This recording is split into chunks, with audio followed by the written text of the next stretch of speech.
Lika na. Ano ka pa naman, Renz? Sino ang itsura ng kotse natin? Ang dumi-dumi! Di ba sabi ko ipaka-car wash mo? Ikat, kinulang ako ng oras eh. Alam mo naman yung bibili ng restaurant natin, di ba?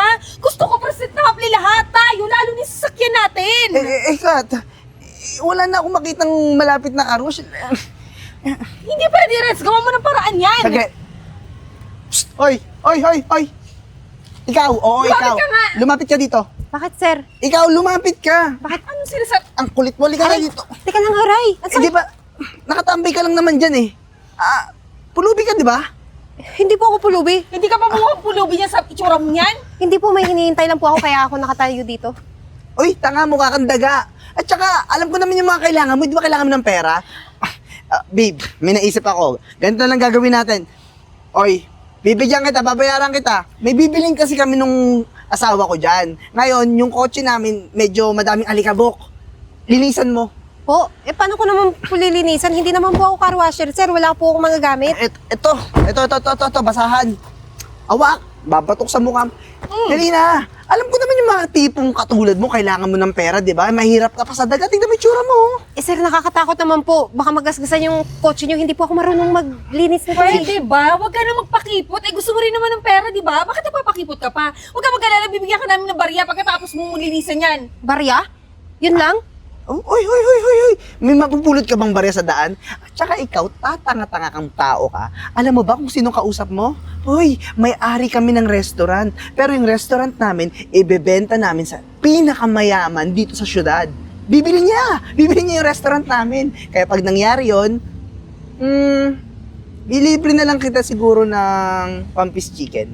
Ha? Sir, mayaman pala kayo kung sa ganun. Kung sana po mabili po talaga yung restaurant nyo. Sige po, linisin ko na po. Alam mo, kailangan pagbalik namin, nalinis mo na yan. Dapat mas makita pa sa pagmumukha mo. Sige po, kasing kintab ng noo nyo. Tara na. Wait nun, no. Pahinga naman pag may time. Ma'am! Hoy! Din! Ano yan? Ano yung pinagagawa mo? Ano bang ginagawa mo din? Ha? Huwag mo tagalin. Ano ba? Bakit ang lakas naman ng trip mo, ma'am? Ma'am, kanina ka pa po hinahanap ng mama mo. Pinapagalitan na nga ako eh. Pinaghahanap ka kung saan-saan. Hayaan mo yun si mama. Hinintay ko yung may-ari ng sasakyan na yan. Pinaglinis ako eh. Huwag mo na hintayin, ma'am. Okay na tayo. Sige na, ma'am. Tara na. Hihintayin ko nga. Kasi nga, kailangan kong makausap yun ulit. Bibigyan daw ako ng ano eh. Alam mo na, kasi nagkarwash ako. Pinilit ako, syempre. Kukunin ko din anong kailangan ko. Ano ba? Ma'am, barya-barya lang na may binibigay dyan. Ano ba trip mo talaga? Ako, alam kong ginagawa ko. Ikaw, dun ka na. Mauna ka na dun sa sasakyan. Basta pagdating nun, nakausap ko na, edi pupunta na rin ako dun, susunod ako. Ma'am naman eh, mapapahamak na naman ako sa'yo nito. Galit na yung mami mo eh. Huwag kang mag-alala, ako nang bahala, ako nang magpapaliwanag kay mama. Okay? Ma'am, ayaw ko mapahamak ka, ma'am. Akin na. Akin na to. Ano ba ginagawa mo? Akin na nga. Huwag nga sabi! Tigas ang ulo mo eh. Ma'am naman eh. Kung gusto mong hindi mapagalitan, ha? Sumunod ka na lang sa akin. Oh, ako nang bahala nga kay mama. Punta ka na doon sa sasakyan. Ma'am, ikaw magpaliwanag sa mami mo yun, ha? Oo! Sumunod ka kagad. Oo! Yari ka, ah. Ma'am, makintab na po. Gaya ng sabi ko, kasing kintab na po ng noon nyo. Ano, bigyan mo na ng barya. Hindi ako satisfied. Alam mo kung bakit? Tignan mo, oh. Anong makintab? Yun lang naman yung pinunasan mo eh. Alam mo, ang tanga-tanga mo eh. Paano ngayon to, babe, ha? Sir. Ako pa ngayon tignan mo, oh. May alikabok pa. May sir, alikabok pa eh. Di ba sinabi ko naman sa inyo, hindi ako marunong maglinis, pinilit nyo Halika ako. nga dito. Di sana, sinabi mo sa amin na hindi ka marunong, bobo ka, ha? Sinabi ko Hindi nga, mo sir. Hindi, Grabe naman pagkabobo mo. Alam mo, buti pa yung 5 years old pag binutusan magpunas. Makakapagpunas eh. Ilang taon ka na ba? Ba't sobrang bobo mo? Pasensya na po. Sinabi ko naman talaga kanina, hindi ako marunong Akin na nga yan. Asarap ipakain to sa imbasahan na to eh. alam mo maganda eh, pakain mo nga yan sa kanya. Ayan, no, kainin mo yung mga alikabok. Ayan, kainin mo yung mga alikabok, ha? Grabe Yan naman yung po bagay kayo sa sa'yo. akin. Kasi sinayang mo yung oras namin. Bukas, ha? Naiintindihan mo, bukas kailangan ko maganda yung kotse. Kasi, kikitain namin yung bibili ng restaurant namin. Sinayang mo yung oras ko, ha? Sir, sinayang yun din naman yung oras ko eh. Hindi naman talaga ako karwasin pulubi eh. ka lang dito, ha? Hirap ka pa sa daga eh. Alam mo yung mga katulad mo, ha? Dapat sa inyo, tinatapon sa dagat para mapakinabangan ng mga isda natin. Alam mo, babe, alam mo yung mga ganyang klaseng tao, alam mo kung masarap lang yung pagkain sa kulungan? Naku, nakasakal na kami ng mga katulad mong bobo, kaso hindi eh, kailangan namin magtiis. Kaya alam mo kung ako sa'yo, babe, tara na umalis na tayo, baka... Teka na! Saan po yung barya? Sabi niyo, bibigyan niyo ako. Bigyan mo na. Suntukin na lang kita eh. Eto na.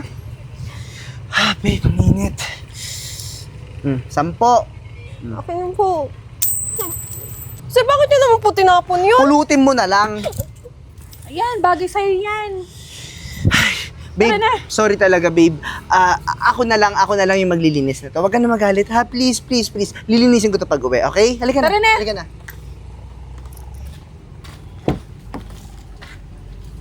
Good morning po, Ma'am Gina. Good morning.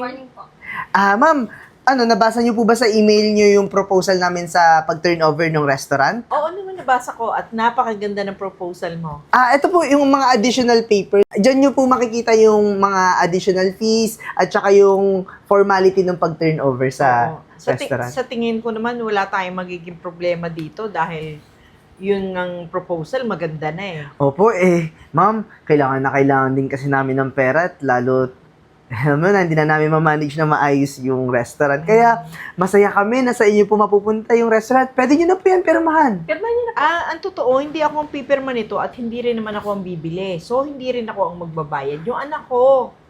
Akala ko. siya. Anak nyo po. Oo. Sige po. Oo, padating na siya. Oh, eto na pala siya. Ma, pasensya na ha.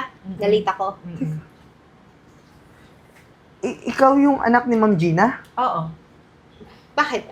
Nagulat ba kayo? Siya kasi yung pulubi sa nakita namin sa plaza naglinis ng kotse namin. Actually, ma, nandun ako sa plaza kasi minamanmanan ko tong dalawa.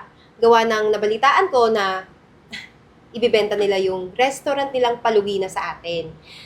Hindi naman ako car washer, di ba? Pinipilit mo akong maging car washer ng kotse nyo. Pagkatapos, nilait ako, minaliit yung pagkatao ko, binigyan ako ng 10 piso, tinapon pa. Miss, ano pong pangalan ng anak niya, ma'am? Miss Eden. Miss Eden, misunderstanding lang po lahat ng nangyari. Mainit din po kasi kahapon. Kaya mainit din yung ulo niyan. Ulo mo. Miss Eden, pasensya na talaga. Pero